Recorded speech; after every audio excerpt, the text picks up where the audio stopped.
On this episode of AVWeek, InfoComm 2020 has been canceled, what that means for the industry.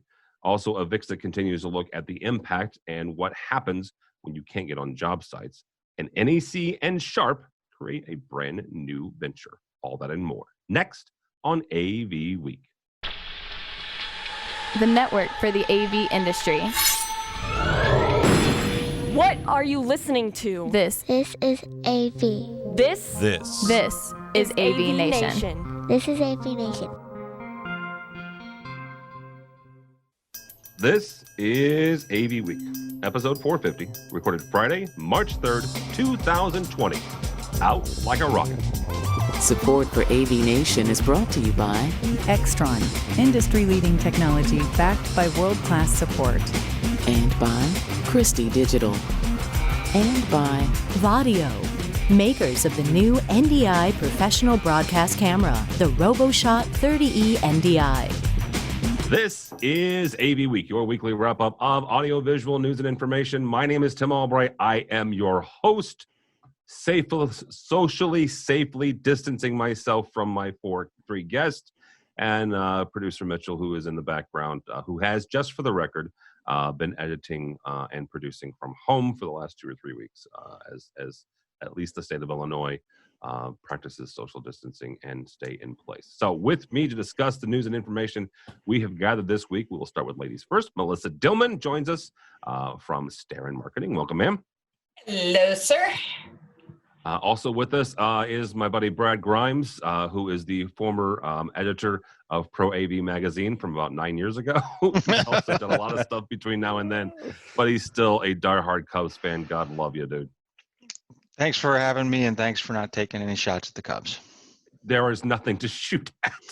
Nobody's doing anything. Cubs my former employer, KMOX here in St. Louis, they did a very nice social thing I'll talk about in a second, as baseball did not start this week. But last but not least, Mr. George Tucker, just north of the good city of New York in the Yonkers. How are you, sir? I'm doing well. Good, glad to be on. KMOX, baseball didn't start this week. Lots of people said they did a nice social thing here in St. Louis where it was homebound home opening, right? That was, I think, that was the hashtag, and everybody grilled bratwurst, and some people had Budweiser products because that's St. Louis. At 10 o'clock in the morning, it was kind of a neat thing. So, before we get started, guys, I want to mention something that this is kind of ramped up really quickly the last couple of weeks for us. We're doing 2 virtual business conferences, and I'm calling them business conferences because most of the content is going to help you with your business. There is certainly some technical content and education as well. So the first one happens this Tuesday and Wednesday, the 7th and 8th of April. That is for the residential dealers. We're partnering with CEDIA and a bunch of really great folks, including Z-Wave Alliance and Control4 and Snap AV and Crestron and Surgex and Hunter Douglas is joining us. Jeremy Burkhart from Origin Acoustics is doing a keynote. So you register for that on our website, front page. And then the following week, you will have another one that is for the commercial side of the AV industry. That's happening the 14th and 15th. 2 of the keynotes that we can tell you about right now. One is the CEO of AVIXA. Mr. Dave Labuscas will kick off the event on the 14th, and then right after that, the 15th, will be kicked off by Mr. Randy Klein, CEO of and president of Crestron. So check those out if you've got time. We're calling it LFH, Learn from Home While We Work from Home, and all kind of help each other out. So speaking of Mr. Labuscas, AVIXA made a rather significant announcement this week. They canceled InfoComm 2020. And, in this era of COVID-19 and coronavirus, this was not a decision that they made lightly. We were blessed, and Mr. Labuscas was very kind enough to give us some time. It will put that link on this episode's page, but he even said he was very candid and very open about how this was not a decision they made lightly. They made it not only in the consideration of the public health officials and the authorities that are bringing up those concerns, but also their members, right? The exhibitors, their board, all these folks kind of played into it, and Dave talks about that in his interview. Melissa, I want to start with you on this. As somebody who has exhibited in the past, Darren has a number of times. Last year, you had service dogs for veterans. You guys did that last Puppies. year. Yeah, puppies. Yes, but you guys have done some really interesting things, both from a giving back standpoint, but also your booths tend to be rather interesting and unique. What does this cancellation today, this week, right? So we're roughly 2.5 months out, way before, let's say, NAB, which NAB was about 3 to 4 weeks out. What does this say to us as the industry, but also what does it mean going forward as the bulk of us that do these things and cover these for a living look to, I guess, beyond June, and what do we expect? So, it's a great question. We're building the playbook day by day right now. We've never been in this environment, in this situation. So I think the decision to obviously cancel the show was a brilliant one, given the Olympics and sort of the state of everything we're in right now. So I think that had to be done. The scramble now will be, what can we do? How do you look in that crystal ball and predict what we can do in the future and try to fill those gaps? I think the need's still there. It's just going to come at a different delivery mechanism or a different way for all of us. You said the need is still there. What is that need? That need of the education, of that camaraderie, the socialization of the industry, the announcement of new products, that opportunity at one sweep to be able to gather a lot of knowledge. I think that's desperately needed. We count on it. So if you didn't go to ISE, which was right at the beginning of this virus, right? If you didn't go there, you're looking at over a year and a half before that opportunity in the U.S. is presented again. Yeah. So, Mr. Tucker, you have been on various sides of this exhibitor of this show. You worked for a number of years with one of the largest exhibitors. You've also, at your current job, exhibited the last couple of years. You've hung out with me, God love you, for a couple of those years as well as we covered this. What does this mean to the industry, but also to the folks that look forward to June as one of their launching points for products? Yeah, it's an interesting question, because what do we do from this point forward? And a lot of the questions, even in the media about general stuff, has been, where do we go from now? I work now in the live event industries. I have sort of few various iterations in my career done that, but where do we go from now? Do these things come back? And I'm not really sure where we go from there. I mean, I miss it, and I miss that we're not going to have this thing in Vegas, although I don't like Vegas. But have that socially. But that in there is a point of I go because I really want to be with my associates and all those people in this industry, even to a city that I really don't like. And how do we come back from this where we can trust to be together in such large numbers? And when do we allow that to happen? And will we replace it with the virtual stuff? I know many years ago, remember, we used to have the virtual trade shows, the magazines did it. I'm sure Brad remembers, and the CE Pro did something many years ago in the 90s and the early 2000s. But there's still not a replacement for being together and having that sort of camaraderie. And I don't know when we're going to get back to that. And it's a real question, because everything's in question. When do we get back to normal? And I don't know the answer to that yet. No, none of us do. That's the thing. That's the one thing is one of the biggest fears I think right now is the fear of the unknown. George right now is technically, I think, furloughed or laid off is the technical term. And legally, and George, you can correct me on this. I'm not sure, depending on the state and stuff like that, there are ramifications on how they say it. But there are a number of folks out there that are in George's shoes, right? That are, they're out of work because there isn't any work, because they can't get into places. And so we're, as a community, as an industry, need to support those folks as well as help them strengthen their skills, strengthen their network, right? This is a good time for that. Mr. Grimes, you did work at one point in your illustrious career. You did work for AVIXA. what does this mean? And again, I want to highlight the fact that you don't work for them anymore. You don't speak for them in any way, shape, or form. We got the official word on Monday from Mr. Labuska, so that is the one we'll take. But you've been in this industry a long time, bud. And what does this say, both about the kind of the exclamation point of the seriousness of this disease and this crisis, but also what does it say to the industry? Yeah, well, like you said, I've spent many years with those folks. Spent many years with Dave. I listened to your podcast with him, and that was the guy that I knew. I mean, it was heartfelt. I know that they worked really, really hard to make this decision. They looked at it at a million different angles, and really tried to do what was best for everybody. What it means long term, I'm optimistic that that this doesn't mean the end of the InfoComm's. I've been in going to technology shows since I got out of college.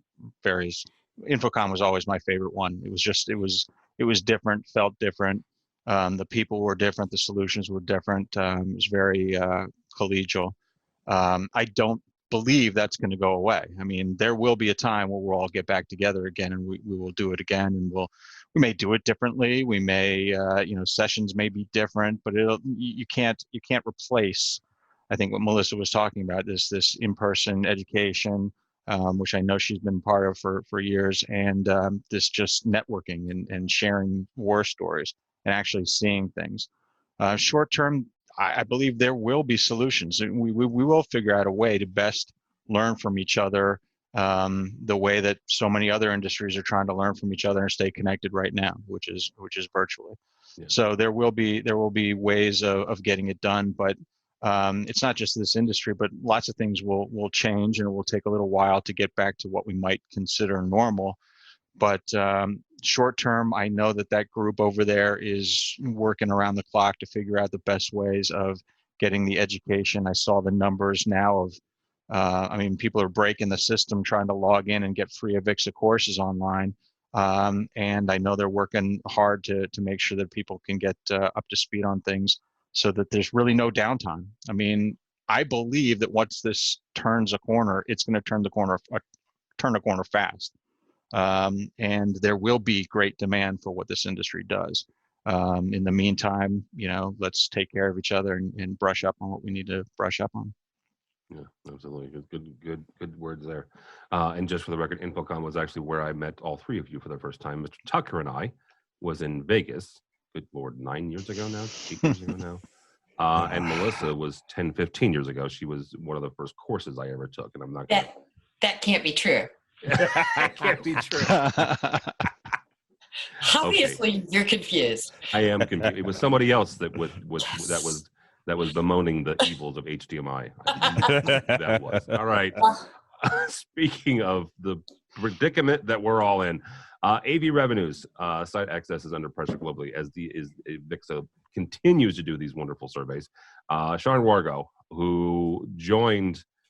Sean has an interesting story. If you ever meet him, he joined the week that AVIXA changed from InfoComm to AVIXA.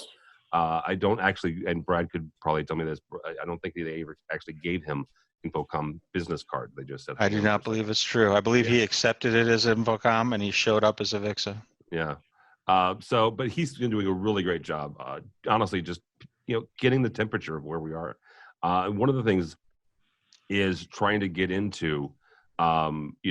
Getting into sites, right? And one of the things that he finds out in this latest intelligence report is that the end users, that 83% of AV end users said their companies have felt a negative impact from the coronavirus epidemic, obviously pandemic, but they're also shutting down site access.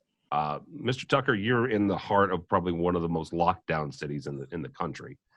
I talked with a couple of residential dealers this week that service that area, and they're not doing anything.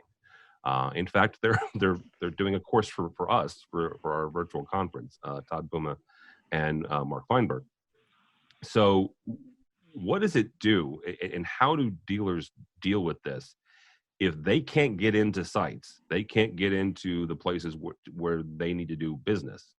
What does that do, and how do they handle that? Well, you don't. We're shut down. There you I go. mean, literally, I have a number of companies in which I do either consulting work with or directly work with. You're not doing anything. Whether it's event staging or Broadway or tours, there is nothing, and you can't even get access to the houses. I mean, there was a time when we said, hey, maybe we can go in and do this while you're in downtime, and you can't do it. You know what I mean? I'm somebody who traveled once a week from, on the last 2 years. I was in a new city every week, and I was willing to do it and be able to, sort of, mitigate those chances and do it, but you can't get in. So I know lots of guys I know lots of resi guys. I'm friends with some lower level resi guys who do both, construction contracting and some of the, infrastructure stuff, and they can't get into residential houses. Nobody wants you in their house. Nobody wants you there. And all you can do is sort of reach out and say, hey, how you doing? When we get back, do you have questions? Can we do a Zoom meeting and get that rolling in the hopes that come May or June, we're going to just go gangbusters and everyone's going to pull overtime and we're going to be just, going nuts, getting ready. And then by the time that's all done and the tours and the Broadway shows finally come back, we'll have done a lot of business and we've set up, but you can't. There's just no access. I mean, think about this. Would you let the Amazon delivery guy in your house? I mean, who knows? I mean, we're looking funny at people in the supermarkets, for God's sakes. I mean, it's like, you walk around going, it's really crowded in the supermarket. I shouldn't be here. And that's with 3 people. Yeah, exactly. Well, and it's interesting. So in talking with, I know again, the one thing that this is illustrated, I think, to the rest of the world is how massive the U.S. is in talking to people. Because again, Georgia's in New York, they're completely shut down. I tell people I live in St. Louis. I live on the Illinois side of St. Louis. Okay, if you look, there's a little crook there, a little itty bitty town called Alton, home of Fast Eddie's, which it's just a little roadside bar. But I live on the Illinois side. So as this bi-state area has evolved through this crisis, Illinois has been more aggressive. Missouri still doesn't have a stay-in-place order. So there are dealers over there who are on job sites all day, every week. Our buddy Jeremy Caldera, who was on the show last week, he was in Chicago. There is a stay-in-place order. They're doing work for a client. He's the only one from his company, and they're only letting one person in a room at a time, right? And they are mandating for masks. Brad, when you either have lockdown or limited access, what are dealers to do? Some are trying to support their clients as best they can remotely. I've been watching what Sean's been doing with these impact surveys. They just put up another one today. What strikes me is how rapidly this has changed from location to location. I mean, just a few weeks ago, a lot of dealers were saying, okay, they're being invited in. I mean, some things let's get some stuff, let's fast track some stuff. Let's get some stuff that's on the books, finished while we still can. And, here we are, 2-3 weeks later, and the door's just shutting on so many things. I've talked to some integrators who have been pivoting to AV as a service type models, and not that means that they get greater access to anything, but they're in a position now, once this does start to turn, to start to offer things in new ways to a lot of these clients who see these situations and will be starting to think about technology solutions in terms of continuity of operations and how they keep themselves going. And so it might change some business models going forward. And I think that's there is an opportunity here to look at business models and figure out what you can be offering and how you can be offering it. To say that this is going to happen again, or that we could have seen this coming, or that, this is just such uncharted territories that it's hard to first, third, or second guess what we're doing here. But it's just been so rapid, and they clearly need to operate within the bounds of what their jurisdictions will allow. But I do hear a lot of them, trying to figure out ways of supporting their clients. But as the market intelligence team over at AVIXA is finding, I mean, this is hitting fast and hard, and hopefully it'll turn around. Melissa, one of the things that came out of this, and I want to say it was CE Pro that broke the story originally, is the fact that AV folks, AV technicians and AV companies have been deemed essential, right, by the feds. They are communication experts. So, we talk about the regionalization of the states here, and yes, there are 50 independent states, and they all kind of make their own decisions and their own rules sometimes, especially when it comes to this. That's a decision that's been made currently by the federal government. There are some in the task force, I believe, that are trying to push the government to make a national stay in place. That still has not happened as of 1:30 Central Time on the 3rd of April. Good Lord, I've not time stamped this show more. I don't think except in the last month. But what do folks do? I mean, what do folks do when either you're reducing headcount because there's no work, or if you have the resources to pay them while there's no work, what do you have them do? I'm fortunate enough that we have obviously very strong ties to Zoom, and it's a little company, if you haven't heard of it, who seems to be filling that essential communications component right now. So, for my network of folks, they're still hanging in there. They're supporting Zoom. There's a lot of government work that is taking place still. In fact, I just shipped a large project into New York City this week. So there's still activity. It seems to be mostly in the central states at this point. They seem to still be doing some business. Coastal states, not so much. As they get tighter on their lockdowns. I had guys doing installs in Atlanta last week. So, but all of it seems to be tied very closely to the unified communications platform. Not seeing as many video walls go up right now, but unified communications, and if you think about it, I mean, it is a critical part of the infrastructure. If we can't communicate, if our schools can't communicate and our people can't communicate, we're doing a lot of healthcare projects that were on the back burner. They were going to get to them this year. All of a sudden, they were ready to be installed right now, and for obvious reasons. So we're seeing a lot of that. I think we'll see a lot of education once this sorts out a little bit. So being prepared, filling the pipeline, being prepared to support those market spaces, even if it's not one that you're familiar with, take the time, get familiar with it. Healthcare, house of worship, and education government will be your mainstays as this comes back online, in my humble opinion. And here, real quickly before we move on to this, George and I were talking this week about just the situation we're all in, and George, I'm going to say what you said, and you could elaborate on this. The one thing that gives kind of George and I hope, and hopefully you hope as you're watching this and listening to this, this is not 2008, right? This is not a bank or a fault of the economy. The economy and the Dow and all that, it's crashing because nobody's working, right? It's crashing because there's no work getting done. Once we all kind of are let out of our houses, it's a very good chance and a very good possibility, and in my humble opinion, Melissa, we will go out of this like a rocket. Mm-hmm. It may be a little slower to start up. I think we've all came out in lockdown in phases. I wonder if it won't be a little bit slower and a little more, people are going to be cautious coming out, but once it starts ramping, I think we get really busy. I think the government is going to step in and provide some of that must-have funding to kickstart, which is why I say education and government work will be the first. They get the money quickest. Yeah. So yeah, I think there's opportunity. There's hope. Take this time, learn about those market segments if they're not in your belt right now.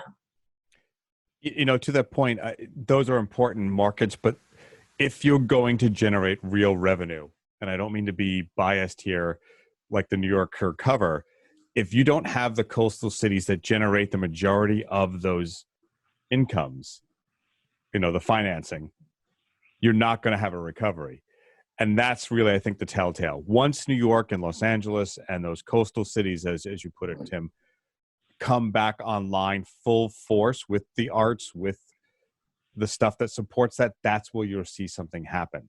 Because if you have a city like New York and you don't have restaurants, you don't have events, and you don't have spaces, you're not going to generate any income. It's just not going to happen, right? I mean, what is New York, Los Angeles, and Las Vegas's attraction is that you have attractions plus you have business coming there to do something. Yep.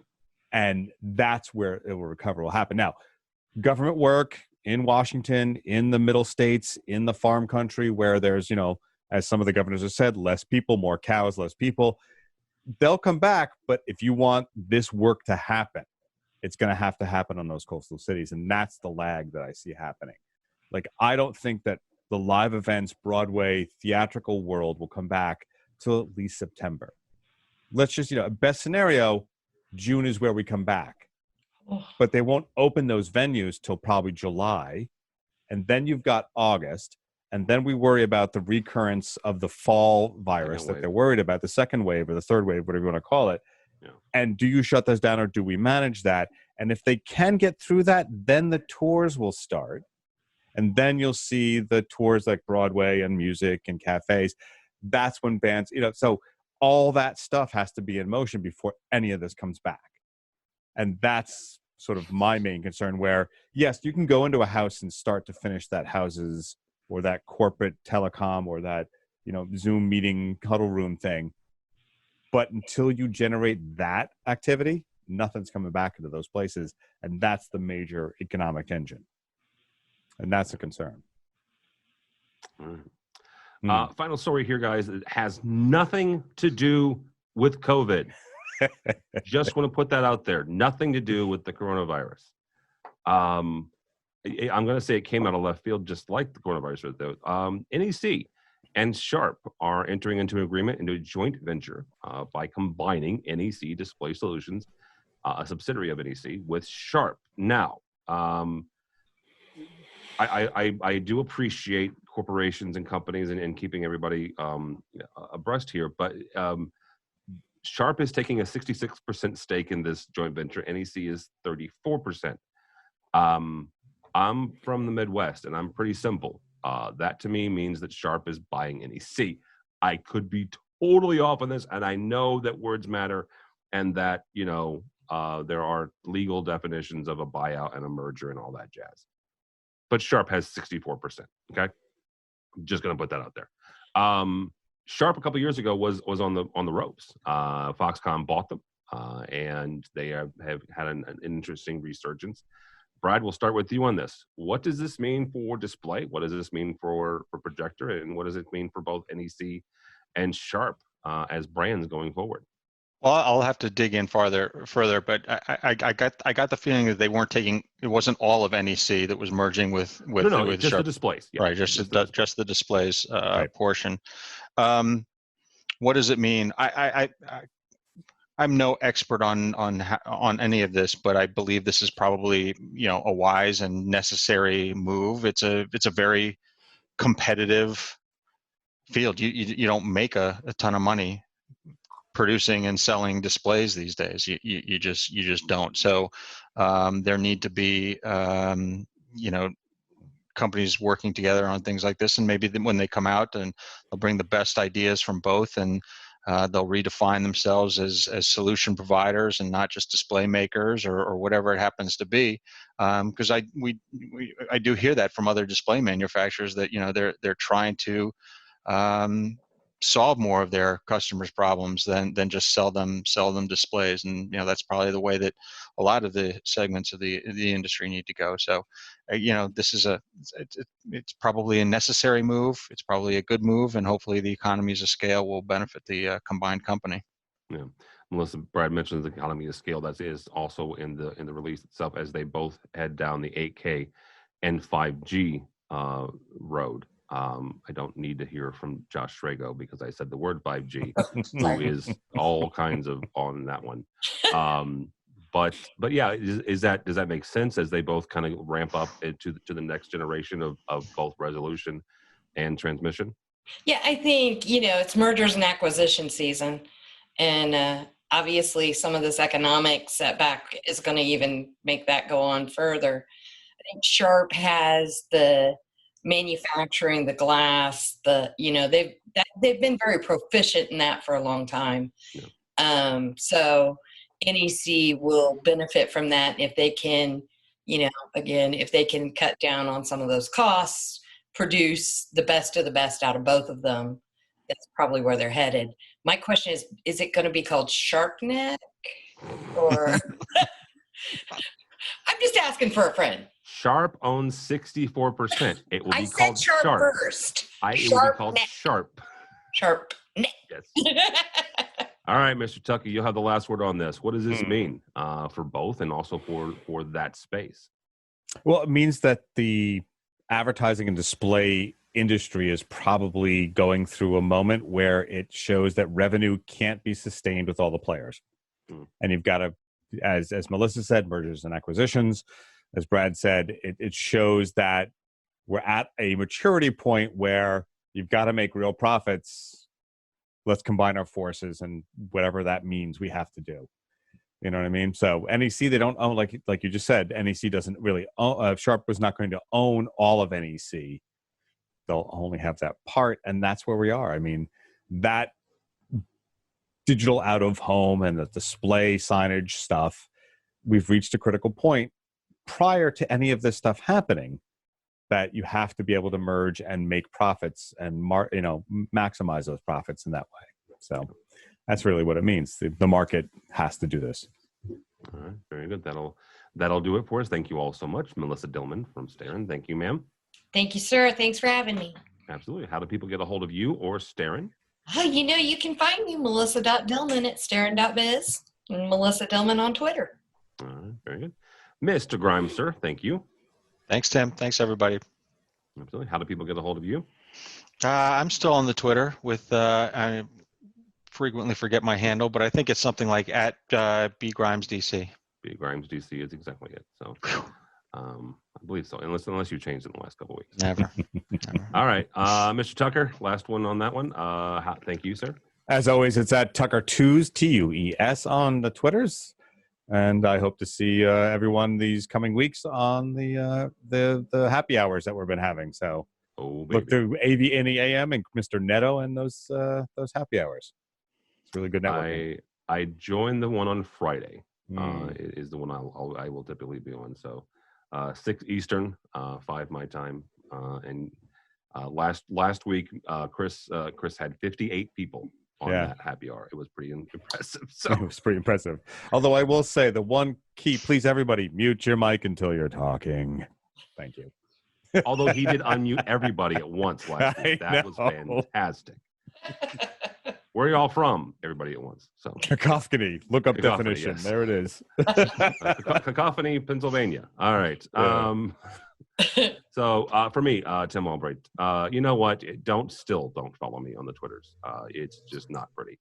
I misspell things. I get roped into conversations about blues and Detroit history now with Meg from Ninja Meg. So yeah, just don't go by the website. Lots of really cool people did some really great work on it. I was not one of them. AVNation.tv. That's AVNation.tv. You will find this program and a host of others, including our other weekly program that looks at the residential side of the AV industry. Also, while you're there, please check out our supporter section. These are folks that help us financially, help us bring you AVWeek and ResiWeek and all the other stuff that we're doing. Also, as I mentioned at the top, if you are working from home and you need some education, both from the residential side, which is this week, the 7th and 8th of April, we've got CEDIA RUs coming down the pipeline, really great keynotes with people like the name of Jeremy Burkhart, Mitch Klein, and Charlie Kindle. So check that out. It is Tuesday and Wednesday of this coming week. And then the commercial one will happen the following week, the 14th and 15th of April. So check that out on our front page of our site. So all that and more at avnation.tv. That's avnation.tv. Thanks so much for listening. Thank you so much for watching. That's all the time we have for AV Week.